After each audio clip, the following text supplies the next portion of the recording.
From Tally to Cali, It's time to wake up. Wake up! Wake up!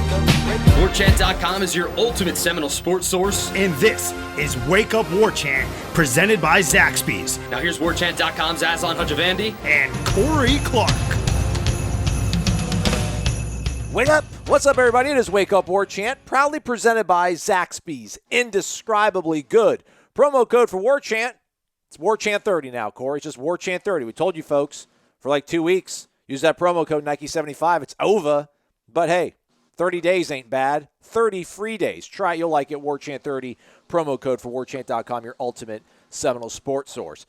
Corey joining us, but without his $10,000 gold-plated microphone, so bear with us. But good enough to hear your voice regardless of the circumstances, Corey. How are you?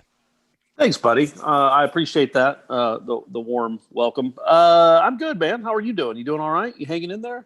Yeah, man. It's a little bit gloomy skies in the Hassie, but it's fine. You know, it's a little bit mild of a day. It's our last bye week, hopefully, of the season, and then Right. 2 more games await us. We get back to what we're paid the big bucks to do, and that's break down this football program every single day. So You got it, buddy. You got it. We're the only ones doing it. that's right. I'm going to have to check out some of these game lines here on my bookie, and we'll have to do a little spiel on it or something. But we need to do like a people's parlay. Let's just go crazy. Let's play like 5-game parlay to where people can, pay for their kids' college fund if we hit it. How does that sound? We do that later since we don't have an over/under. Oh, yeah. Let's do that, man. I'll Okay. do that. I love making people money. There we go. And again, guys, it's only a gambling problem if you lose. That is right. Nobody ever talks about the guys with gambling problems that win all the time. You know why? Because it ain't a problem. They're just throwing money like Deion Sanders, just throwing it up in the air, bathing in it. Did you see the documentary that HBO did on the guy that up in New York that hosted a show with Boomer Esiason, Craig Carton? Yes. Now he did have a problem. Yeah, because he apparently was wasn't- losing, but he was winning at he was one losing point. hundreds of thousands of dollars. Yeah. But he won a lot at first. It Yeah. wasn't a problem then. Nope. I had a problem on Wednesday of that Steelers-Ravens game, 10.5 points. I was like, oh, this is the easiest money I'll make all year long. And then, they were up, I think, 12. And third down, they get that conversion, Pittsburgh. They'll be able to salt it away. Ben just floats a beautiful pass right in the bread basket. I don't even know who his name is. I don't even want to know his name. He drops a wide open third down pass. I'm like, you got to be kidding me. And then they punt it to the Ravens, and then just Corey Mangum puts on a Steelers uniform along with Rufus Brown, and they try to cover Hollywood Brown, and just absolute scrub, ugly touchdown, and the Ravens cover the spread. So, yeah, those are the hard ones. I feel like you probably win as many as you lose that way. Like if you had money on the Ravens, you didn't deserve to win that game. You didn't handicap that thing well. No, they were horrible. But you won it. Yeah, you won it. So, I feel like it's like a baseball player. They hit a line drive right at someone, right. But then a couple of bats later, they might hit a little bloop that just finds grass. Sometimes that happens. That's why you got to keep at it.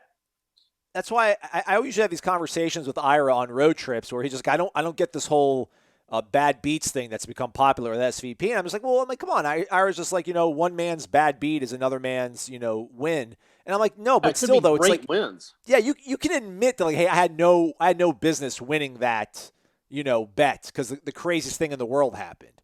But we agree to disagree on that thing. But don't cry too much for me. I use my sign up promo where they match me half of my deposit, so it's fine. Okay, good. I will rebuild. Good. All right, man. I will rebuild from this. Hey, we got Ray Pereira. Yeah, Ray Pereira will keep fund this horrible habit of mine.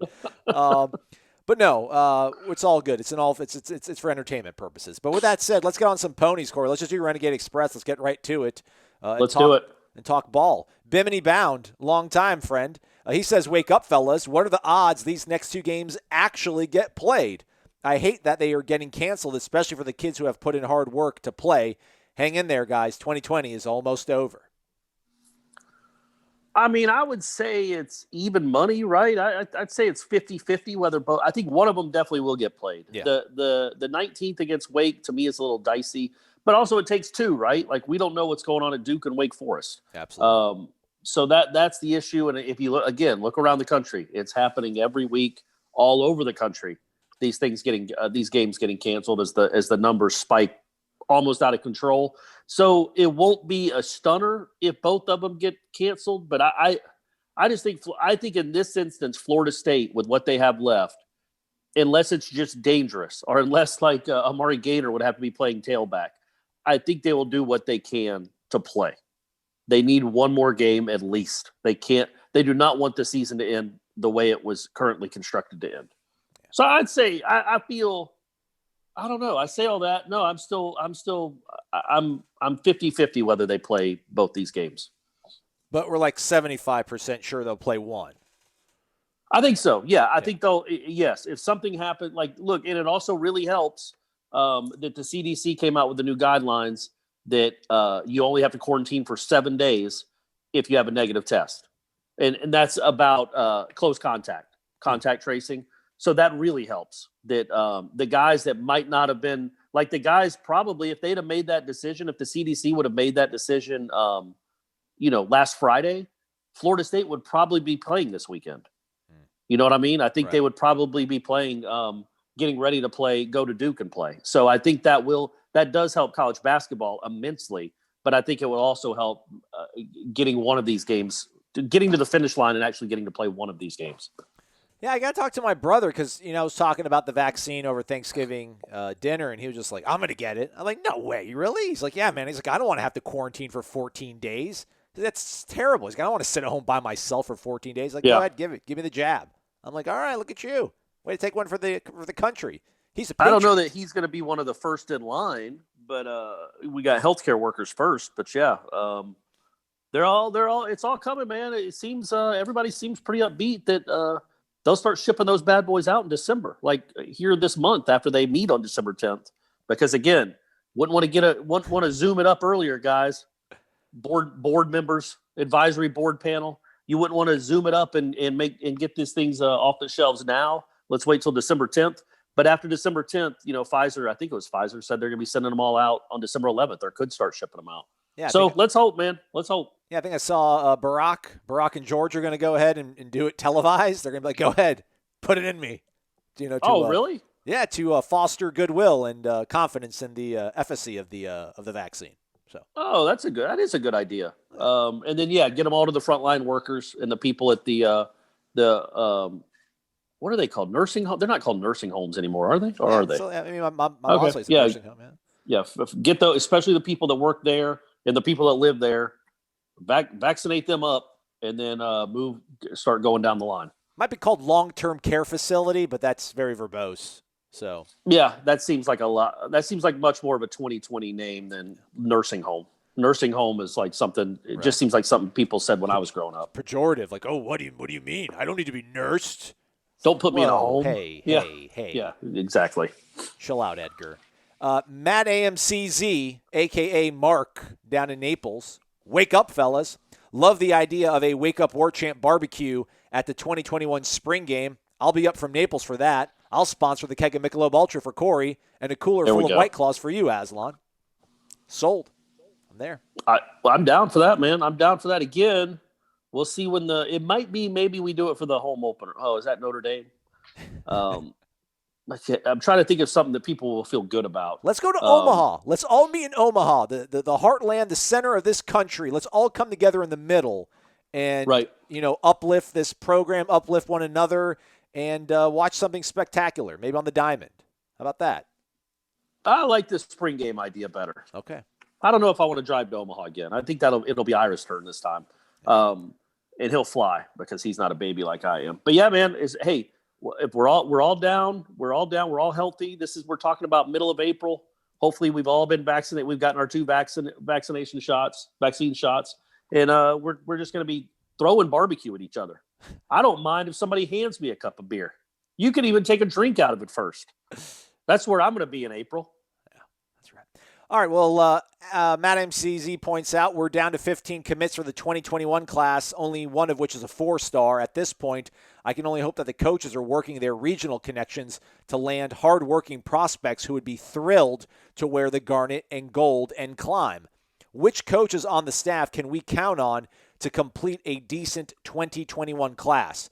I couldn't care less about our final rivals ranking this year. I just want football players who do their jobs, work their tails off. We can't build a new unconquered football house without a solid foundation. Next year, we can add the electrical, plumbing, framing, and the roof. Following year, we finish the house, paint it, add the tropical pool and tiki bar. Corey, do you like my analogies? Inspired by yours. Go Noles. I like it. I've never been a huge fan of tiki bars. What? I don't know why. Just the whole motif has never really. I've never really been a huge fan of it, but I like the analogy for sure. Like you've got to get the foundation first, then you start adding all the fancy stuff, the cool stuff, the hot tub, the tiki bar, the tiki. Well, I was going to say the tiki torches, but no, tiki torches are banned. But everything else, man, I'm all for it. And what's interesting about that though is I saw it was on Wednesday on Twitter. Some kid he received his first scholarship offer. Not sometimes it'll be like some kids will be like, I'm blessed to receive my a scholarship offer from Florida State. This kid said, I'm blessed to receive my first scholarship offer, and it's from Florida State. That's what you're getting. Now, that doesn't mean that kid's not going to be, again, there are the Devontae Freemans out there, the Xavier Rhodes, those kind of Nate Andrews, nobody, I think it was like Minnesota and Troy had offered him. And then he signs with Florida State and leads that national championship team in interceptions. Like, there are kids that you can find that are diamonds in the rough. You just have to hope you find a few of them, because that's all you're looking for now. You're in the rough. You know what I mean? You're not in the fairway. You're not on the green with these recruits. You're having to find things in the rough. Is that where that phrase comes from? A diamond in the rough? Like a golf course? I don't know. Keep talking. I'll see if I can figure it out. Yeah, where does that come? And I was also wondering about brass tacks, where that saying comes from. Let's get down to brass tacks. Yeah. But, I just think that exactly. You're going to have to find kids that are football players, that are you can't win championships with a bunch of 2- and 3-star recruits. It's just not possible. But you can win games. You can beat NC State with 3-star recruits. You can beat Pitt because that's all they got too. You can beat Louisville because that's all they got. So that's where you settle at. You get guys that buy in, that can play a little, that are football players. They might be undersized, or they might be overlooked for whatever reason. That's how Florida State has to build their roster right now. You can't build them with 4- and 5-star players because they're not coming. So you got to hope that these coaches know how to evaluate these types of players. Because again, as Jimbo Fisher used to always say, Ray Charles could see that he's a great player. These other guys, the 2- and 3-star guys, you've got to have some guys that can have discerning eyes, that can project and then evaluate and then also develop when they get here. Because it's a lot harder to coach someone that's a 2.5-star recruit than to coach Timmy Jernigan. Right. It just is. You got to develop them. You've got to see something that other schools don't see, and then you've got to develop them once they get here. So that's the mission right now for this coaching staff.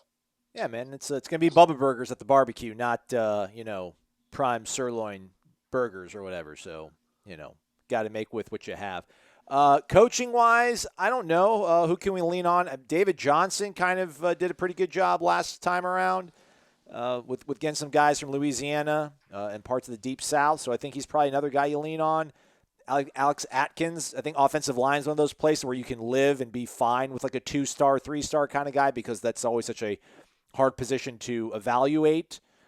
So I'd probably say Atkins and Johnson. Maybe Marv is a guy that has SEC connections and can work the portal for you pretty well. Otherwise, I don't think there's been like a lot of guys that Odell is whiffed on that he can reach back out to that might be in the portal. Like, he's kind of gotten the guys he's needed. Maybe Manny Rogers makes kind of a return, but I'll say David Johnson and Alex Atkins are at the top of the list. And Corey, that works for me. Okay. The phrase refers to the fact that diamonds found in nature are rough and uneven.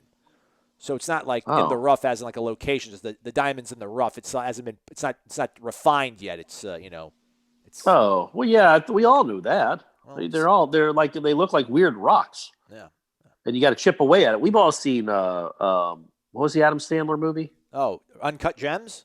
Uncut Gems. Yeah, we've all seen the beginning of that. We know what's going on there. Oh, yeah. Okay. Well, I guess that makes sense. Yeah. I'm going to continue to use it as a golfing analogy. By all means. Hey, it's Daryl from Thomasville, Captain D_63. Good morning, evening, however you record this show. We saw Lars Woodby opt out on Wednesday. That is over 20 players since Coach Norvell took over as coach at Florida State. My question is, are there going to leave or opt out, and are there going to be more, I guess, that will leave or opt out? And if so, if signing 25 by recruiting or the portal going to get FSU to the 85 scholarship limit, or will they be short going into next season? Second question, is there any problem you all know between the coach and players that are causing this mass exit, or is this the time we are living in? Thanks for all you do, guys. Great show. Eat at Zaxby. Sign up at Warchant. Hit the thumbs up on YouTube. Thanks, Daryl. Good job. That's the way to do it. Yeah, don't you think it's just the times we're living in? It's a bad team. I'm not following Auburn. I don't know what's going on at Auburn. I don't follow them on a day-to-day basis, but it's been a drip drop of stuff. Yeah, it's the same things happening at Virginia Tech, Texas.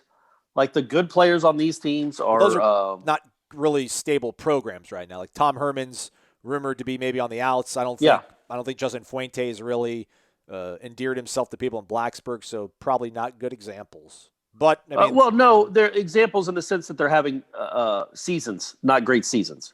And when you're not having a great season, a kid like Asante Samuel, there's no reason for him to stick around and play 2 meaningless games at the end of the season. There's no reason for Marvin Wilson to rush back from an injury to try to get on the field to play Duke. It's just not feasible. If I was his dad, I'd be like, heck no, you're not doing that. Get ready for the draft. I probably would have said that last year, actually, but that's neither here nor there. So I just think, though, somebody like Baselli, somebody like Jaden Lars Woodby, that's just the nature of sports now, isn't it? Like, Jaden Lars Woodby couldn't be complaining about playing time. He was just not on a good team, and he was 3,000 miles from home. Andrew Baselli could be complaining about playing time, and he just wants to go play somewhere. And just watch, guys. I mean, just watch the transfer portal. The way it is now with these one-time transfers that's going to be passed in January, but right now it essentially has already been passed, because everybody gets a waiver. It's the Wild West. They're each school, even good schools, are having 10 or 12 kids leave every offseason to go somewhere else, whether for more playing time, they don't get along with the coach, for whatever reason. They want to go win. There are reasons that kids are leaving school. So I don't think Florida State is that far ahead of the curve in that regard. But yeah, 20 is a lot. I don't know if it's 20. But it seems like it's about that much, and that is a lot. But it's a first-year coach dealing with all this on a program that isn't used to winning. So you're going to have turnover. Daryl, you should tag FSU 91. He's the roster whisperer. I think in his master bedroom, actually above his headboard, I think is actually like a depth chart war board, like magnetic names, moving them around. But I wasn't able to reach out to my buddy. Maybe I'll do that this weekend. Maybe I'll also try to look at the roster and get a sense of the numbers. But I did do some research from a story that was in the Baton Rouge Advocate back in 2018 when they firmed up some of these signing rules. And yeah, you are capped at 25. I guess one of the loopholes, obviously, again, is if you bring in a guy early in December, he signs early, you can count him towards your previous year's class. So if you only had like 23 guys signed the year prior, you can get 2 early enrollees and count them towards your previous year, and then have 25 other guys, and then you're at 27, and like you can get away with that. But again, I think Florida State has maxed out the last few years. And another sort of loophole that they closed was that if you had non-qualifiers, so if you signed 25 guys in say 2019, but 2 of them fell off because they didn't make grades, Manny Rogers, for example, you could then add that to your incoming class. So if your 2019 class was 1 guy short on grades, you could do 26 guys the following year. Well, they closed that loophole. So yeah, I mean, I don't think they're going to be able to get more than 25. And I know, Corey, you mentioned they brought in all these other transfers last year. I don't know how they massaged the numbers there, and I got to look and see exactly how many guys they did sign in February and December. But I think that 25 number is a pretty hard and fast thing, but again, I'll try to get some more clarity on exactly how it works. I just can't imagine that, and we should probably not speculate since we're doing a show and we get paid to do it. I just wouldn't imagine that transfers count towards your signing class. They're transfers. Like, what if a kid transferred? Like Jacob Coker counted against Alabama's signing class. Like he transferred in the middle of the spring. Yeah. Well, no, I think it counts towards your scholarships. You can't go over 85 with transfers. But as far as the limit of 25 per year, I just can't imagine that you can only. So Florida State, if they get 9 transfers this year, they can only sign 16 kids. There's no way that Miami only signed 14 kids last year, but then accepted 11 transfers. What if I told you they did? How many did they? I don't know. I'm looking it up right now. What'd they sign in their 2020 class? No, yeah, you're right. Look at me. What's the matter with you, Aslan? What is the matter with you? 21 guys. Well, and we know they had. Now, maybe some of those guys didn't qualify, and maybe they peeled off, and then that's who they used to get their transfers in. Let me see what they did in like 2019, because maybe they could have done some funky numbers there to count backwards, like I said. Yeah, man, there's just this whole pipe dream that they're going to get like 15 prep players and 12 guys from the portal. Like I don't think it's going to happen, man. I don't think you can do that. As my internet is just terrible. We actually had somebody reach out to me and like, hey, I'll sponsor you guys. I'll give you good high-speed internet. Yeah, let's do that. And I'm gonna if my desk that I do the show from wasn't a glass top desk, I would pound the ever-living bleep out of it. They signed 18 guys in 2019. So you get your early enrollees like De'Aaron King as a transfer. Those guys, you have 7 spots open from 19 that you didn't use. So that's where you can kind of massage it. But again, like Florida State, I think is pretty much maxed out who they've signed the last few years. I can go back and kind of try to check that. But, I mean, listen, like LSU went into 2019. I think they went into either 18 or 19. They went in with 83 guys, which is like it's not the end of the world. A lot of teams don't hit the 85. It's not the end of the world if they go into next season with 81 guys. But, again, you're not utilizing, you're not maximizing, your allotted sort of resources.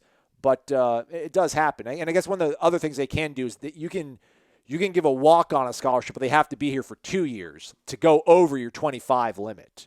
So, White Rector wouldn't count because White Rector hadn't been here for 2 years.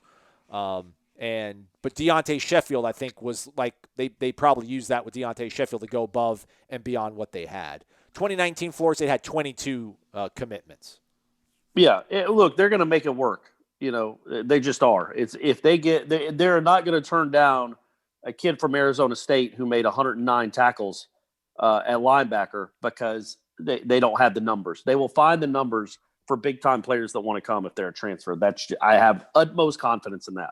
But that's part of what this roster overhaul is you've got to discern and you've got to decide and weigh, okay, do we want this guy for 1 year or 2 years who's obviously maybe not who isn't happy at his current place, or do we want to invest in this kid for 4 or 5 years that will be a freshman and won't be able to help us right away?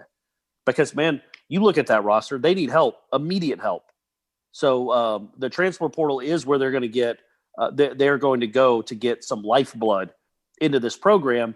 But also, you don't build your program with transfers, except for maybe Miami. That's not a reasonable expectation.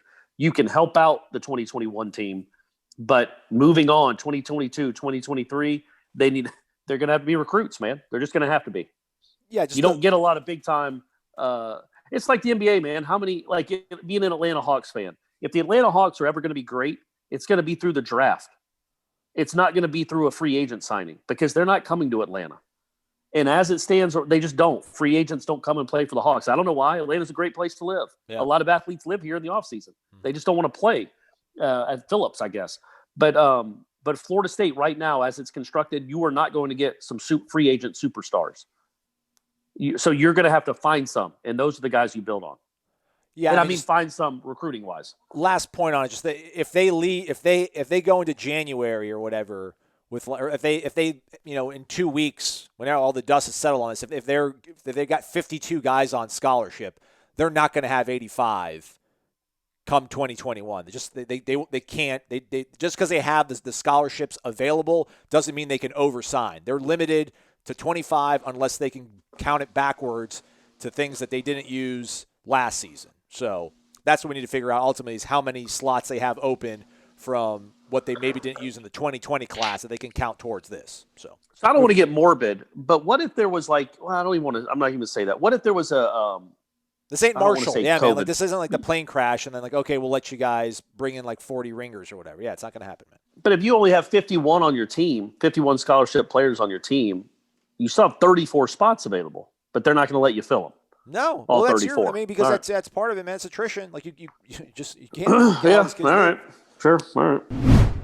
So the show went a little bit longer than planned. We weren't able to talk about game picks, but I got to talk about my bookie, mybookie.com. Promo code's Warchant. They'll match you half of your deposit. So if you deposit $100, they'll throw in $50 themselves. So let's do a little bit of a parlay. Let's do a 3-game parlay. Let's take some underdogs. We're going to take underdogs all our way here, but we're going to take point spreads on Tennessee and Oregon State. Tennessee's getting 17.5 against the Gators. Oregon State's getting 11.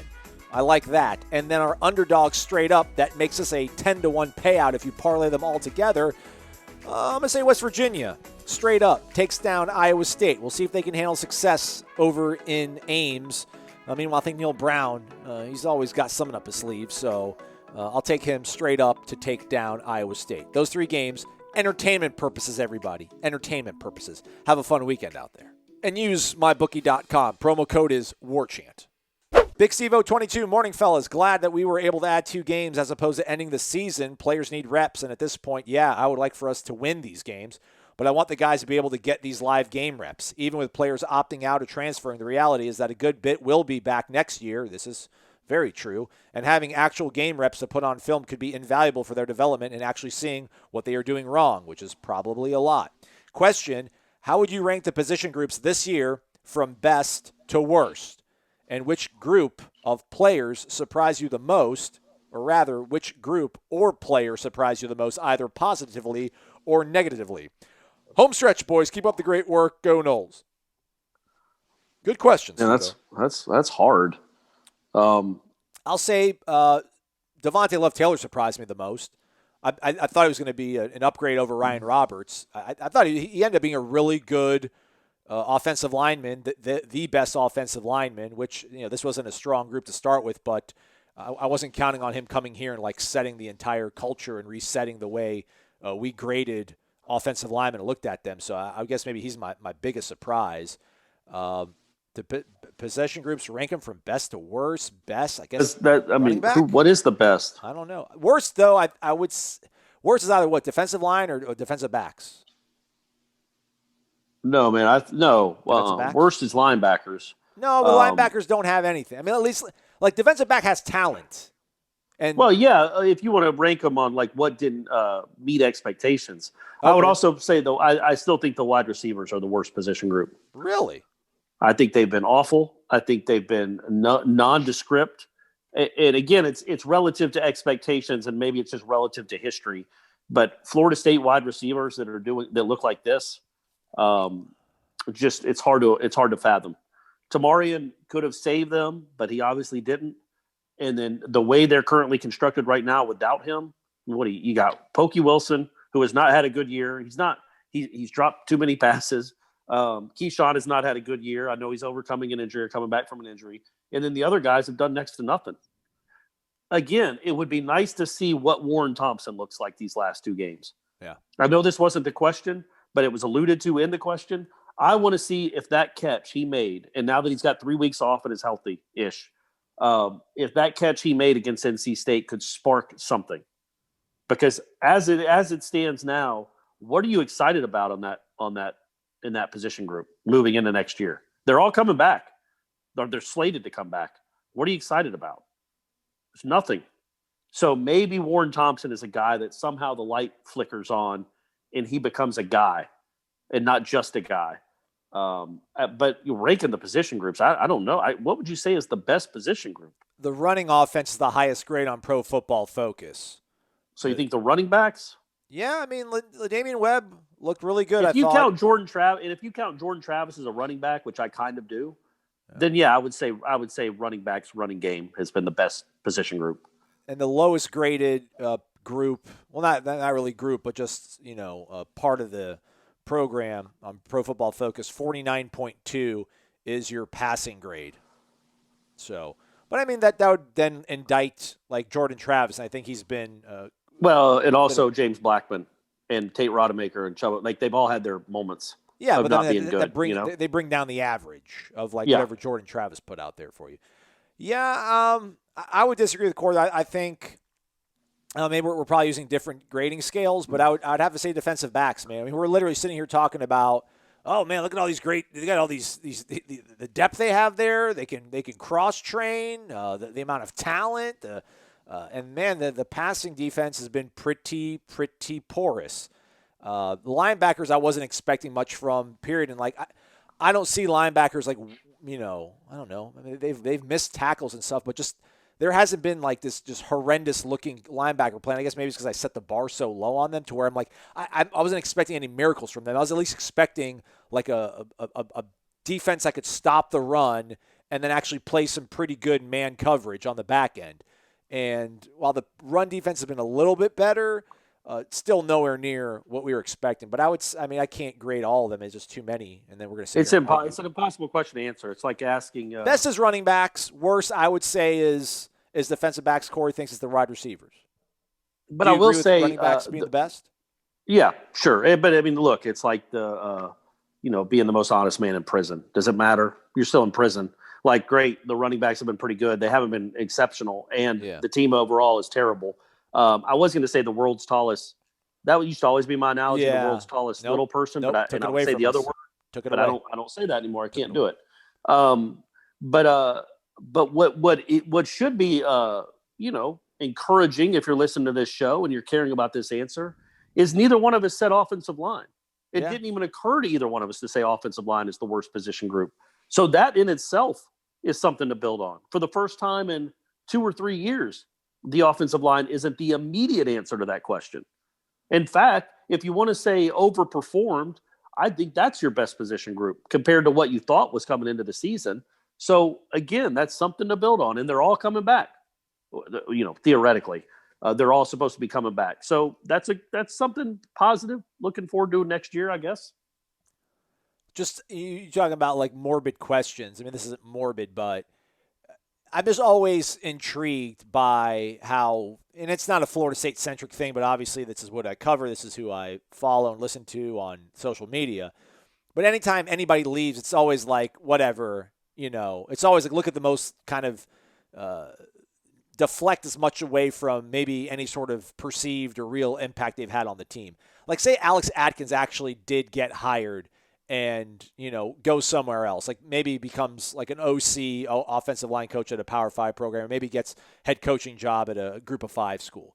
Like I wonder if it would be a unanimous kind of like, dang it, that sucks. Like that guy did a good job and you could see what he was doing, and that's going to be a tough sort of pill to swallow. Or if it'll be like, well, look what happened when Lev Taylor went down and when Jordan Travis went down. They went back and looked every bit as bad as they did in 2018. Like I wonder if or has he built himself kind of maybe benefit a doubt of having been an instrumental part of changing things. But that's just I think that would be met with almost universal disappointment, groaning. Yeah. Oh, we got another question, Cat Chaser, about the scholarship stuff. Which, again, we'll try to get back to this on Monday, but the question kind of just is, with the maximum number of scholarship players allowed on a roster each year, if we keep losing players on our roster, it's down to, say, 40, and we can only bring in 25, how are we supposed to ever get back to our maximum number of scholarship players? Which I think is just, will they stick around? You can't, your attrition will just, it's going to take time. You'll eventually get back to it. Like, you can only bring in 25, but as long as those guys don't leave early, don't transfer out, within 3 or 4 years, then you would build back up to a full 85. And you can get, again, early enrollees that make. But look, man, if the way Aslan's talking, and I have every right to believe him, if Florida State finishes this year with 48 scholarship players, which I don't think that's going to happen, but it could. It won't. You've been hit with a huge probation, but that's the same effect that like a 4-year probation that hit USC and Miami back in the day. Like the biggest aspect of all those probations was the scholarship numbers. And if you start a season with 70 guys, Yeah, you're 15 down. That's like the NCAA taking 15 scholarships away from you because you paid a kid $200,000 to come to your school, which at this point, guys, we know there are some rich folks out there listening. Go ahead and start spending the money. If they're only going to have 68 guys on scholarship anyway, you might as well get the bang for your buck. Because basically you would be feeling the effects if that's true with all the transition. And maybe they make an exception for this year too, Aslan, because it has been such a bizarre, goofy year. Maybe they waive scholarship limits for a class like they did in baseball. I'm not saying that's going to happen, but otherwise you could be left with multiple schools that only have like 71 kids on scholarship in an 85 scholarship. So it's basically like you've been hit with a 15 scholarship penalty because you paid some kids to play or you paid off a tutor or something. So we'll see what they.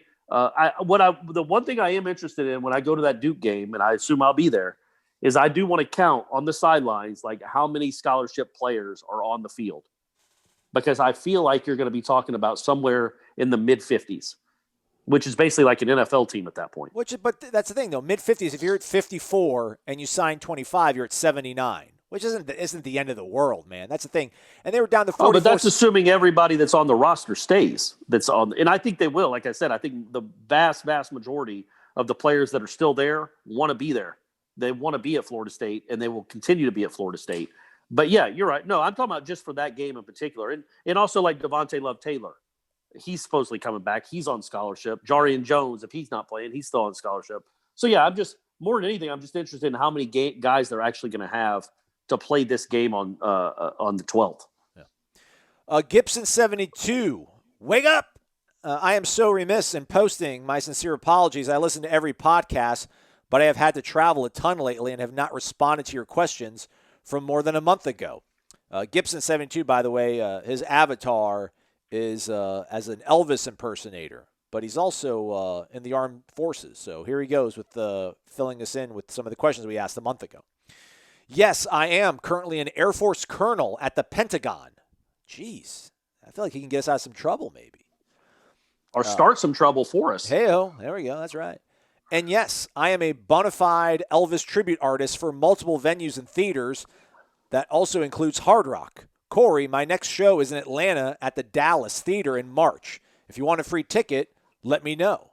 Aslan, I like how he says Elvis, he doesn't call it an Elvis impersonator. I wonder if that's gone the way of the nursing home where we don't say that anymore. Right. What did he say? He was an Elvis what? Tribute artist. There you go. I like that better. Well, I guess impersonator, you can maybe not actually perform. Like you just walk around and just dress up as Elvis and you're impersonating him. It's like, hey. Yeah. You can do that kind of stuff. He's actually performs. He's paying tribute. He's paying tribute to Elvis. He's paying homage to Elvis. So, okay. All right, man. I like it. Hey, man, if we're out and about in March and allowed to go to things, I might just take you up on that offer, man. That'd be something to do. There you go. He says I can have a ticket as well, but it'd be a far drive, obviously. The photo you see in my avatar is from a show for the Scottish Rite Hospital Kids Concert at the Hard Rock Atlanta. My passion is to help in any way I can through music. To answer the question, I ain't the fat Elvis, but I'm the older Elvis, class of 94. So, yeah, not that old, though. Yeah. I bet that was about as old as Elvis was when he died. I wonder how old Elvis was. Was he like 48, 50? That's crazy. Am I older than Elvis was when he died? Did you make more revolutions around the sun than than Elvis? That can't be right. That's incredible. I know he died in 1977. So, I mean, yeah, I could be right. I'm right up there. Well, that's nice, man. Gibson, that's I assume that's his last name. Maybe I don't want to blow up his spot, but so he works 42. In the Pentagon. He was only 42. Elvis was only 42 when he died. 42. Wow. God, that makes you feel old, doesn't it? When you've lived years beyond Elvis. Yeah. It seemed like Elvis lived a life. He's got more for us, Corey. A bit of trivia. I sang the national anthem for every sporting event at FSU except for football while I was a student in ROTC in the early 90s. I even sang the anthem for the famous FSU-FAMU canceled fight game in December 91. The FAMU fans actually threw water bottles at me during the anthem because they knew I was announced as an FSU student. Should have known it wasn't going to end well. hopefully the relationships have healed now. So here's his question. With Jim Harbaugh's job on the line at Michigan, is there any chance FSU gets Brandon Jennings back in the fold after a coaching change? Rock on, guys. Go Zaxby's, go Noles. And as always, thank you. Thank you very much. Spoken in Aslan's best Elvis voice. There you go. Good job, Aslan. No, you did well, man. I like that. I can just do I can't actually say words. I just do the grunts. Yeah. What do you? That's a Langston question. I don't know if has Langston talked about that at all because number one, I don't think Harbaugh is getting fired, and so that might be a moot point anyway. But if he did, you would have to assume that everything's back open if they fire their coach. Yeah. I don't think Florida State's totally given up on the kid. But yeah, they would need some sort of obviously a change there, like Harbaugh leaving. I was listening to a podcast. How crazy is this, Corey? I kind of admire it a little bit. And they're talking about, Matt Campbell might be a guy that Michigan would go after. But they're not going to get rid of Harbaugh unless they know they have somebody they feel really good about to bring in immediately afterwards, which should be the plan for everybody. But I digress. And, Luke Fickell's name came up, and I think it was like Bruce Feldman on Russillo's podcast. And it was like, Luke Fickell's, I think he played at Ohio State. He was an assistant at Ohio State. He was the interim coach for an entire year at Ohio State. I think when Tressel left, and then before Urban Meyer showed up.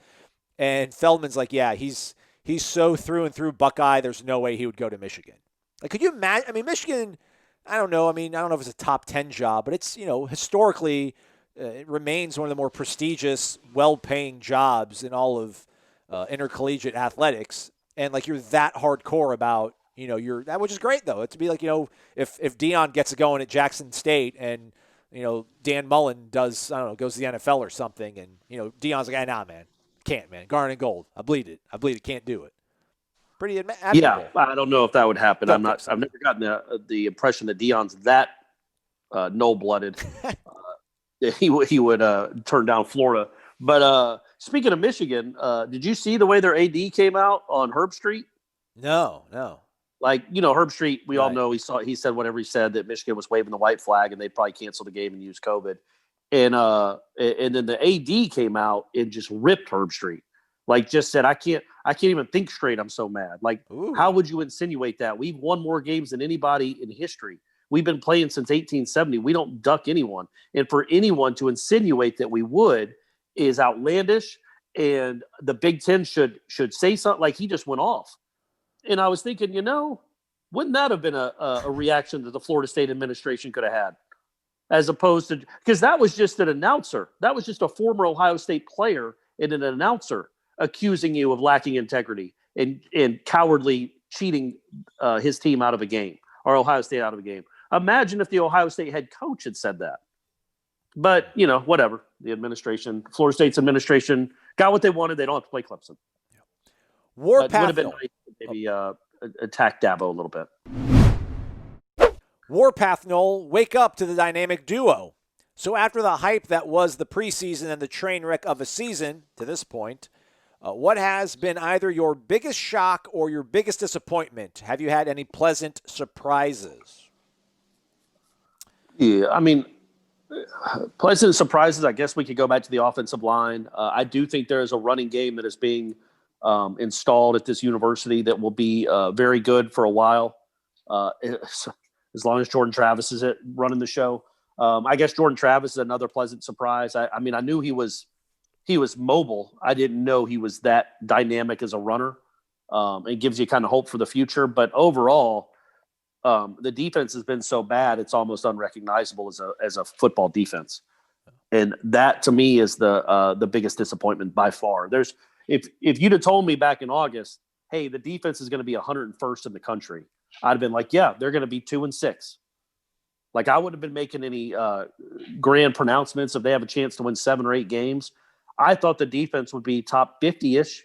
I thought it would make some strides, and it was the worst part of this team. Easily the worst part of the team, and the offense hasn't been good. But that's how bad the defense has been, and that's been by far the biggest disappointment. And that's why the train wrecked, was because of the defense being awful, abysmal, abominable. Yeah, I know I buried the secondary, but I mean, I was expecting big things from them, but I think the biggest shock is just how toothless the defensive front has been.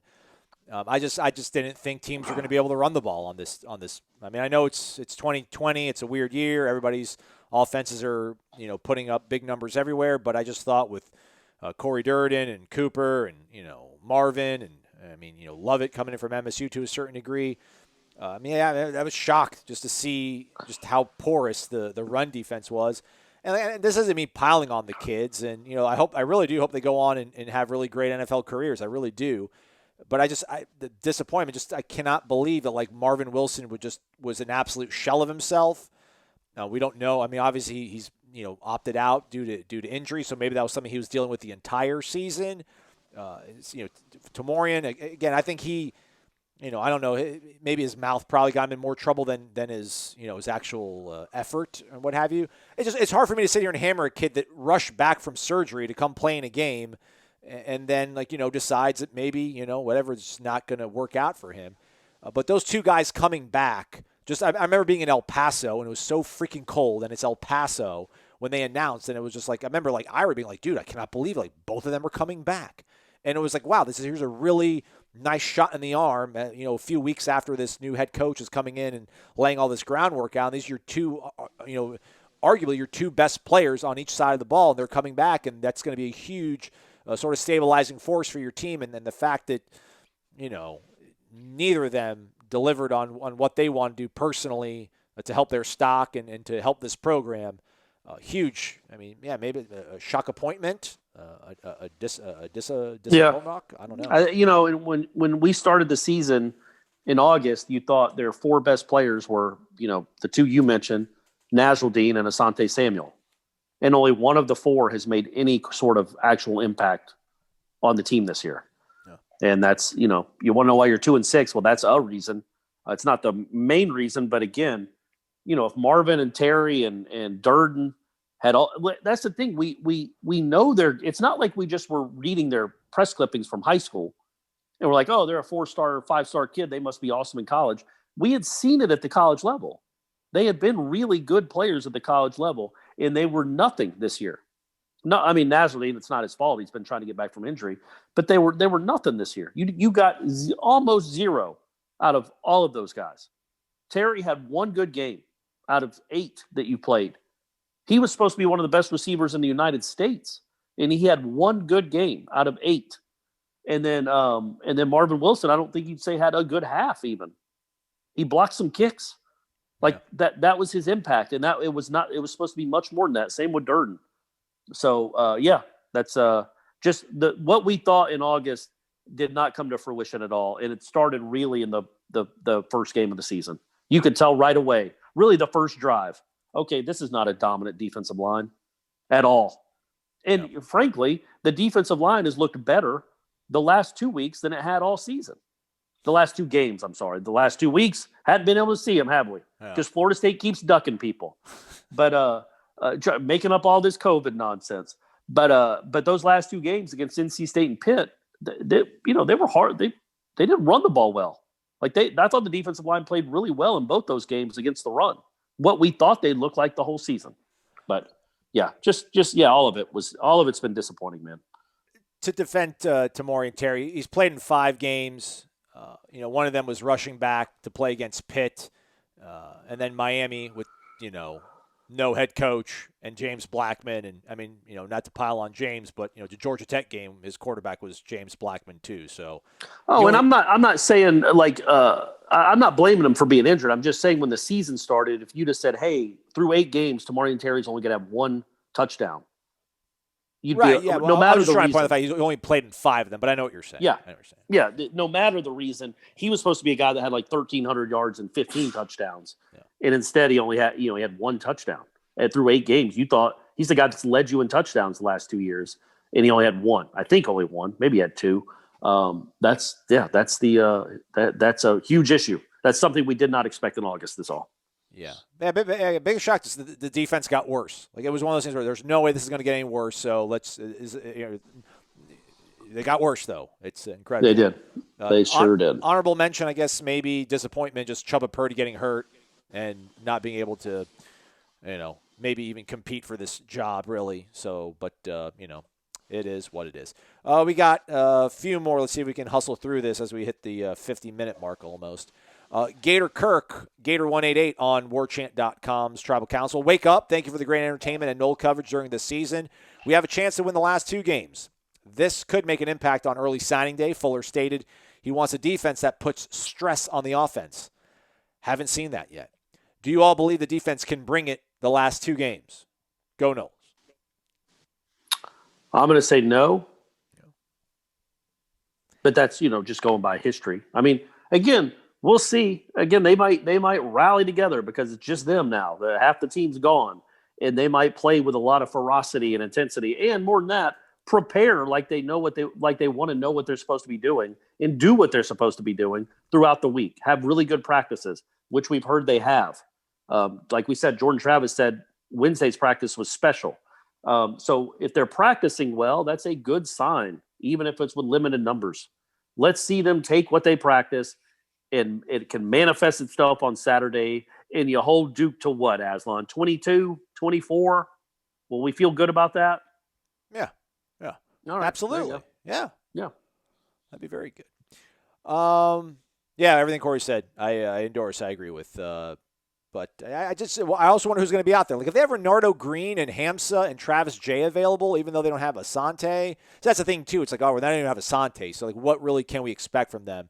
And when I send that roundtable, I think this is probably the healthiest you'll ever be coaching a football team in the month of November. And they've had, 3 weeks of just getting hammered on social media and called quitters and called scared and all that kind of nonsense. So, the romanticism of football lives in me a little bit, that I think you should be able to at least have your message resonate with these kids, to have them play hard, and that should be visible, at least against Duke. It's Duke, man. It's just you have to put up a kind of a fight. Eskimo Randy, very excited about this basketball team now after seeing how they looked against UNF. They are so deep and have so many talented guys, but I'm wondering what you think the most glaring weakness of the team is. If they underperform, what will be the reason why? That's a good question. That is a good question. I don't know that I was going to say shooting, but I don't know that that's the case. Wyatt Wilkes is a better shooter than he was. I mean, he's a good shooter. Yeah. With Wyatt Wilkes, Polite, MJ Walker, and Calhoun, I think you've got 4 pretty good shooters. Scotty Barnes isn't a good shooter. But he doesn't need to be. He does other things well. I would say, I don't know what they do for. I guess it's Raekwon Evans and Barnes are the point guards. I just wonder, last year the thing that you knew you had last year was you had 2 guys in Forrest and Vassell that late in the game or late in the shot clock could go get their shot and get a good shot, like get in the lane. Even if they missed, they would get in the lane. They'd take a good shot. They could always do that. They could manufacture their own shots and create for other people. I don't know that they have. I don't know who the guy is that can create their own shot and go get a bucket when they absolutely need to go get a bucket. Barnes, maybe Calhoun turns into that guy. MJ, you would think, but MJ again is more of a shooter than a scorer, if that makes sense, or at least he has been. But maybe that's the next step he takes. Is he's the guy. Like, I guess, okay, so say they're in a tie game with 15 seconds left and they're running out the clock. They would do all the time with Trent. Right. And Trent's going to take the shot, or he's going to get in the lane, penetrate, and then who is that guy that's holding the ball, dribbling the ball at the top of the key with 10 seconds left in a tie game in the second half going down? Is that Barnes? Is he going to pull up and try to hit a jumper? Is he going to get inside? That's what I think we don't know yet. But I don't know that we call that a weakness. We just haven't seen it yet. And Barnes is uber talented, so he'll probably figure that out as he goes. I say that question. Like, I wonder, like, what do Kansas fans say about Bill Self, or like Kentucky fans say about Calipari, like when they lose? I just think basketball. Fire Bill Self. Yeah, just because we're looking at this, if Florida State underperforms, so like let's say Florida State gets bounced in the round of 32, that would be underperforming, I think, for where we think this program's at right now. Like, what would be the reason why? It's like, I don't know, maybe they just played a better team. Like, and I'm not dismissing your question, Eskimo Randy. I just don't have a good answer to it. But I do like the way Corey framed it. I think, looking at like a last possession, who's going to be your guy. They don't know that yet, but they shouldn't know. It's the first game of the year. Yeah, I will say, though, man, I know North Florida hit 8 of 9 threes to end the game, or 8 of 10, which is incredible. But that notwithstanding, this Florida State team, the way it's constructed, has a chance to be a real monster defensively. Like, you've just got length everywhere. Like, Scotty Barnes is like I don't know, like a spider, an octopus at the top of the key. And he's hard to get by. He'd be hard to get by if he was 6'2" because of his quickness. But he's 6'9" with like 7 feet wingspan. The guards aren't used to seeing that. The passing lanes are always tough against Florida State. They're going to be even tougher because you got Barnes, you got Calhoun, you got Osborne out there. You just got Anthony Polite is 6'6" and is a really good defender. On the perimeter, they're going to be really, really difficult to deal with for most every school. They are going to give up some threes. That's just the nature of the defense. And it's just a matter if a team gets hot like North Florida, they can score a bunch of points in a row. But by and large, this defense looks like it could be really, really suffocating. And they had 12 steals in that game, and they could have had like 6 or 8 more. It's going to be Deflection City. That's a good nickname, right? Instead of Dunk City. Yeah. Deflection City. You like that? Probably not. It's Print not the great. shirts. Doesn't really roll off the tongue. But yeah, they're Quincy Ballard too. Quincy Ballard's got some length. Yeah, he's an interior guy. I don't know how much he's going to play. He'll play some, but I think Balsa had a nice game. They don't.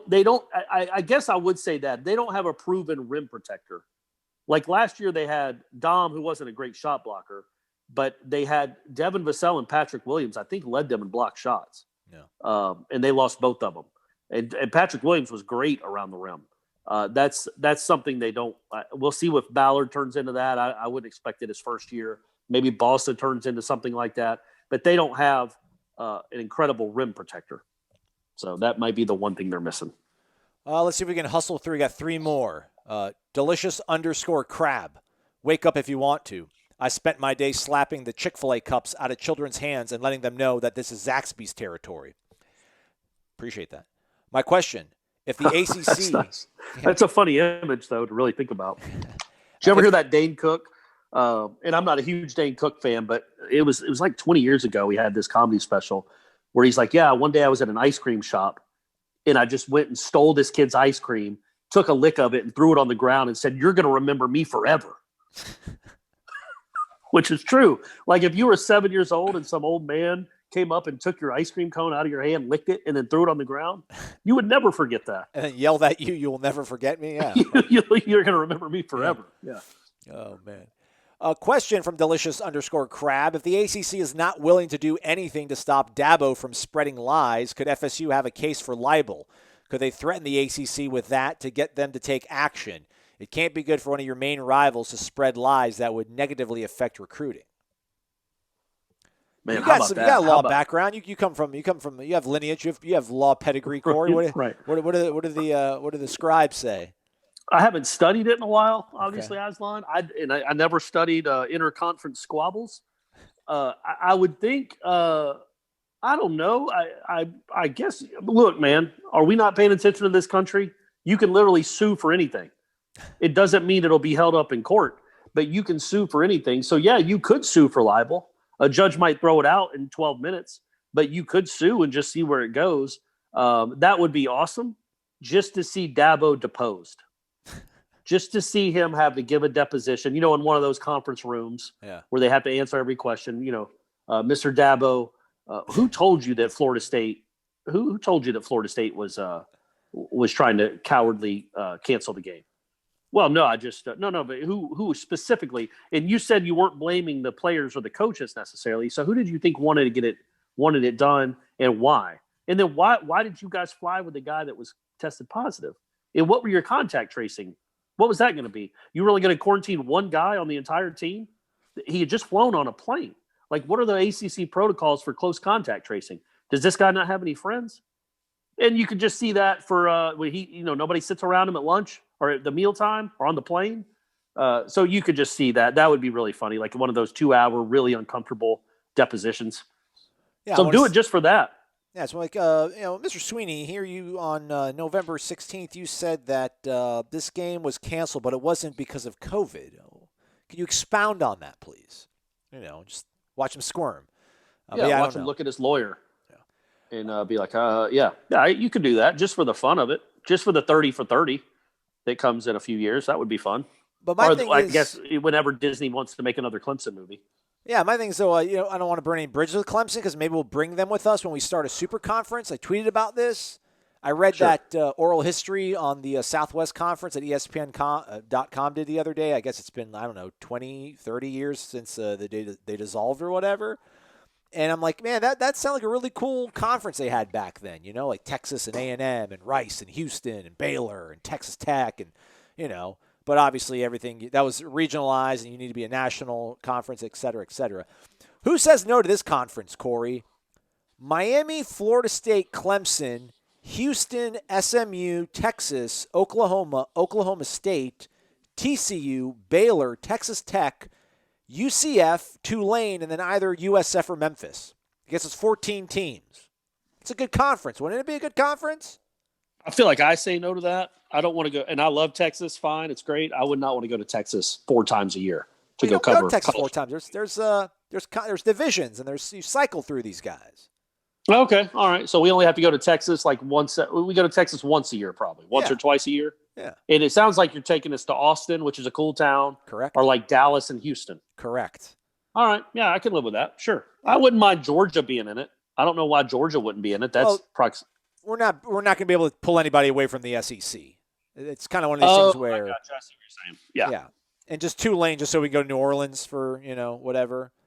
Although I do wonder if Miami would stick around the ACC. Miami actually, crazy enough, probably fits the ACC profile better than Clemson or Florida State.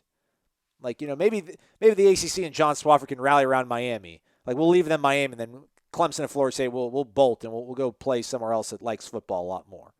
There you go. I like that. Yeah, Miami's too big city. Yeah, it's too big city for what we're trying to do. Yeah. Delicious Crab also says Zach sauce is great, but their honey mustard is the light and the truth. That's what a compliment. Here we go. Noles756, wake up. Justin here. I'm from Pensacola, but since you guys already talked about all the studs out of Pensacola this week, thanks to Roy, I'll have to shout out my former hometown, Pace, Florida, which is outside of Pensacola. I went to Pace High School. It's home of the one and the only Thad Busby. Thad Busby, right? Yeah. There you go.